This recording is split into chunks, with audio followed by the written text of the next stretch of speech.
બાપા સીતારામ મિત્રો, તો સવાર પડી ગયું છે. અહીંયા આપણે ચા પાણી સવારમાં બનાવ્યા. ચા પાણી બનાવી સવારે નાસ્તો કરી નીકળ્યા છીએ. અહીંયા રૂમ છે. આ રૂમે આજે રોકાણા હતા. હવે અમારી ગાડીઓ તૈયાર કરવી છે. આ રૂમે આજે રોકાણા હતા. હવે જાવી છીએ કામ ઉપર.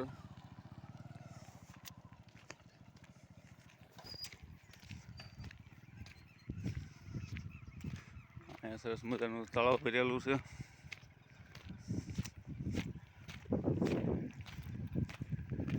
આપણો બંધ કરી દો. ગાડી તૈયાર કરી મૂકીએ છીએ. હવે રૂમ છે, ઝાડવાની તો ખાટલાની બધી સુવિધા હતી હોવાની.